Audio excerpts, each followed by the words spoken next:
Effectivement, donc on va parler de l'impact de la formation. La formation a un impact évidemment large en interne, on le sait, il n'y a pas trop de débat. Et puis on s'est posé la question, mais qu'est-ce qui se passe en dehors des frontières de nos entreprises, puisqu'on agit dans un système un peu global. Et finalement, la formation, c'est pas seulement un outil RH, c'est un levier aussi d'impact social, sociétal, éthique, économique, donc plein de thématiques à absorber. Et ça change finalement la manière dont on conçoit la formation, dont on la déploie et dont on l'achète aussi. On en parlera à la fin de cette émission. Mais j'ai déjà envie de vous entendre un peu sur le sujet. Quand on dit impact élargi de la formation, qu'est-ce que ça vous évoque? Peut-être Caroline, qu'est-ce que tu voudrais dire pour commencer cette animation? Déjà, je trouve que la formation a pris de l'ampleur et a déjà un impact élargi au sein même de l'entreprise et forcément ça a un impact après derrière, au-delà des murs de l'entreprise.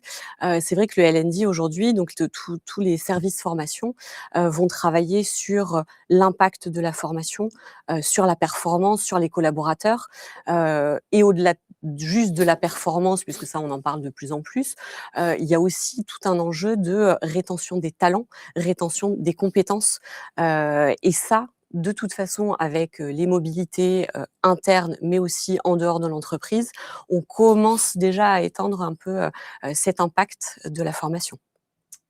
Damien, une réaction sur le Ouais, bien sujet? entendu, moi je suis plus sur le sujet, on va dire c'est pas l'obsolescence programmée, mais l'obsolescence en continu des compétences des collaborateurs et des entreprises. On vit dans un monde qui évolue très, très vite. On en a parlé depuis ce matin avec les 2 autres conférences, notamment l'impact de l'IA qui vient chambouler beaucoup de choses. Et à ce titre, en fait, aujourd'hui, tant le formateur, l'apprenant, le collaborateur que l'entreprise se doivent d'être résilients par rapport à cette mise à jour de compétences. Et donc, en fait, on se rend compte que la formation va au-delà de la simple mise à jour des compétences du poste de travail. Elle va au-delà, elle a cette responsabilité de faire en sorte que chacun puisse rester connecté à la réalité de changement des métiers auxquels il est confronté. Exactement, et cette responsabilité, on va en parler parce que comment est-ce qu'on arrive en tant que responsable L&D à organiser effectivement sa stratégie learning et à faire en sorte de répondre à ces enjeux en termes d'impact. Et c'est vrai que quand on a préparé cette émission ensemble, on s'est dit mais comment est-ce qu'on va organiser ça? Et on s'est dit on va faire simple, on va parler effectivement autour des 4 axes: social, sociétal, éthique, économique. Notre objectif aujourd'hui, c'est de vous donner des exemples concrets, de partager quelques insights et puis peut-être de vous amener à la réflexion et on espère au mouvement aussi autour de l'impact. On démarre tout de suite justement sur l'axe social parce que, bon, j'ai envie de dire, c'est presque l'axe le plus identifiable, le plus facile sur l'impact social. Caroline, toi, ton point de vue sur cet impact social, qu'est-ce que tu dirais? Qu'est-ce que ça t'évoque? Qu'est-ce qu'on met en place quand on parle de l'impact social de la formation? Déjà, la formation a un impact sur les profils qu'on va aller recruter, qu'on va faire monter en compétences dans l'entreprise. Le principal, je trouve, la principale évolution qu'on commence à observer, c'est que en recrutement, on regarde un peu moins le profil type voilà, pour tel poste, il nous faut exactement toutes ces cases-là. On est davantage sur des compétences, une recherche de compétences, une recherche de profil, donc quelque chose de moins type, moins ciblé, et plus un profil qui va évoluer. Qu'est-ce qu'il va pouvoir apporter à l'entreprise? Et ça, ça donne des perspectives de carrière qui sont beaucoup plus riches.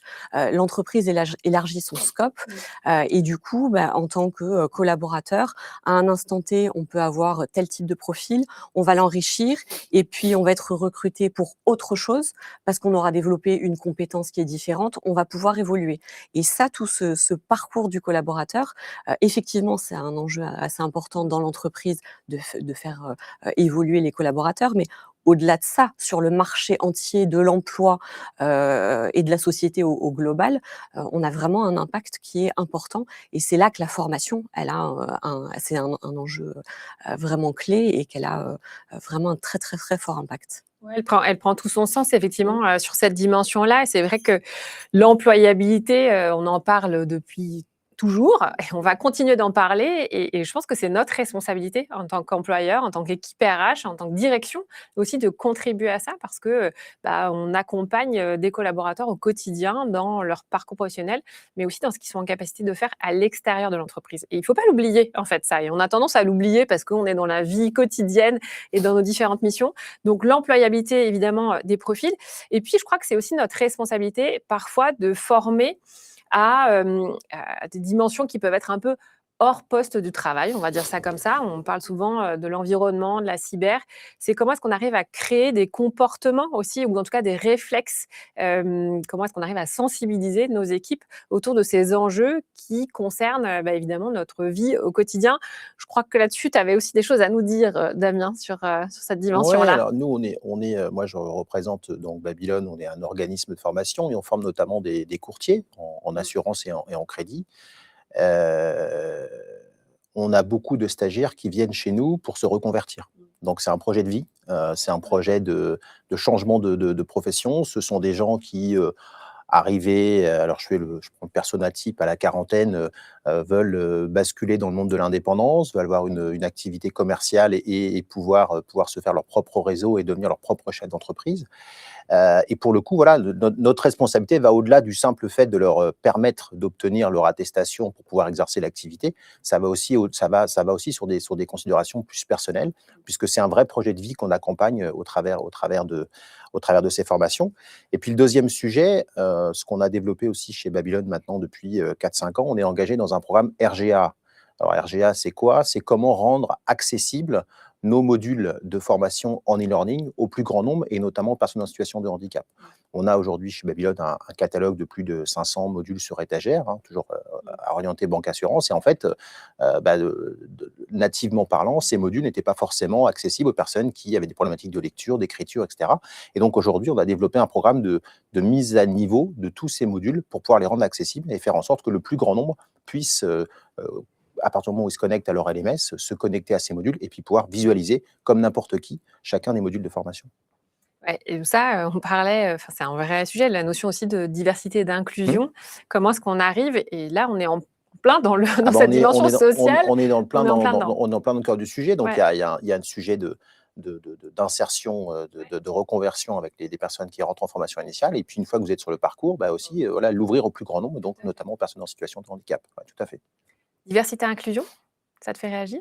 Clairement, ça a été très, très à la mode, avec, la fresque du climat, la fresque de la diversité, de l'inclusion, donc on en a beaucoup parlé, et clairement la formation à cet endroit-là, elle a un pouvoir de diffusion, de ces informations-là, de ces modules-là et de sensibilisation, qui évidemment ça se traduit, au sein même de l'entreprise, mais du coup on forme quand même des personnes qui vont avoir un parcours de vie et qui vont traverser l'entreprise, même si des carrières longues, ça existe encore. Mais du coup, ces sujets sont assez sensibles et je trouve que ça permet aussi un retour à l'humain, au côté communautaire. Et il y a eu le collaborative learning, la formation entre pairs, les échanges de bonnes pratiques qui ont énormément émergé, surtout avec ces thématiques de diversité et d'inclusion. Il n'y avait pas forcément d'experts totalement qualifiés ou alors très peu. Et du coup, on a eu besoin de ces échanges entre pairs pour pouvoir avancer, former, déployer le message. Et nous, on favorise chez 360, par exemple, ce type d'initiative. Donc, on va mettre en relation des communautés, soit dans un même secteur, soit sur des mêmes thématiques, des mêmes challenges, et on remet les gens autour de la formation, autour de thématiques qui sont effectivement sociales, pour partager, grandir et former au plus grand nombre. Et effectivement, l'accessibilité, là aussi, dans les outils de formation, ça a eu un impact très fort parce que qui dit outils digitaux dit restreindre un peu le message. Et justement, le travail des outils, c'est de se rendre accessible au plus grand nombre. Et là, on travaille avec toutes les méthodes actuelles pour créer de l'audio, créer des sous-titres, en tout cas favoriser la diffusion de ces messages-là et surtout autour de ces thématiques qui sont effectivement toujours plus d'actualité. Ça, on est déjà niveau interne entreprise, on voit bien. Premier insight, on va dire, de cette émission-là, c'est penser sa stratégie dans une vision sociale. Il y a plein de choses parfois qu'on oublie, qu'on occulte, alors qu'en fait, il y a une vraie dimension à avoir, à construire sa stratégie autour de cet axe social et qu'on doit avoir effectivement en tête toujours au quotidien.